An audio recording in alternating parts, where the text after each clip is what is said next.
موسیٰ بن اسماعیل نے ہم سے حدیث بیان کی، ان کو ابو عوانہ نے خبر دی، ان سے موسیٰ ابن انہوں نے ابی ابن عائشہ نے عباس رضی بیان اللہ کی، عنہ سے ان کلام سے الہی کا سعید تعارف بن الخ کی جبیر تفسیر کے نے سلسلے میں سنا کہ رسول صلی اللہ علیہ وآلہ وسلم نزول قرآن کے وقت بہت سختی محسوس فرمایا کرتے تھے، اور اس کی علامتوں میں سے ایک یہ تھی کہ یاد کرنے کے لیے آپ اپنے ہونٹوں کو ہلاتے تھے۔ ابن عباس رضی اللہ عنہ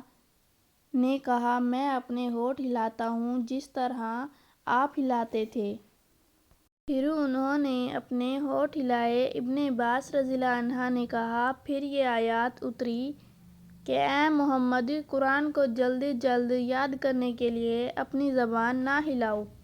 اس کا جمع کر دینا اور پڑھا دینا ہمارا ذمہ ہے۔ حضرت ابن عباس رضی اللہ عنہ کہتے ہیں، یعنی قرآن آپ صلی اللہ علیہ وآلہ وسلم کے دل میں جما دینا اور پڑھا دینا ہمارا ذمہ ہے، پھر جب ہم پڑھ چکیں تو اس پڑھے ہوئے کی اتباع کرو۔ ابن عباس رضی اللہ عنہ فرماتے ہیں کہ اس کا مطلب یہ ہے کہ آپ اس کو خاموشی کے ساتھ سنتے رہو۔ اس کے بعد مطلب سمجھا دینا ہمارے ذمہ ہے، پھر یقیناً یہ ہماری ذمہ داری ہے کہ آپ اس کو پڑھو، یعنی اس کو محفوظ کر سکو۔ چنانچہ اس کے بعد جب آپ کے پاس حضرت جبرائیل علیہ السلام وحی کے لے کر آتے تو آپ صلی اللہ علیہ وآلہ وسلم توجہ سے سنتے،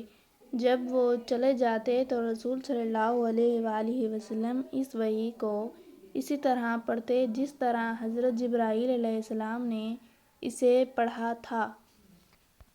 ہم کو عبدان نے حدیث بیان کی، انہیں عبداللہ بن مبارک نے خبر دی، ان کو یونس نے،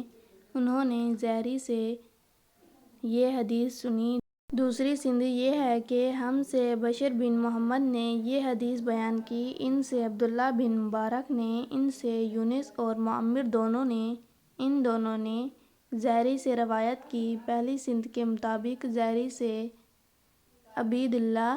بن عبداللہ نے، انہوں نے حضرت ابن عباس رضی اللہ عنہ سے یہ روایت نقل کی کہ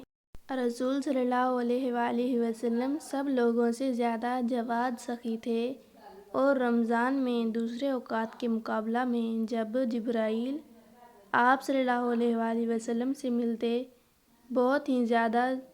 جود و کرم فرماتے۔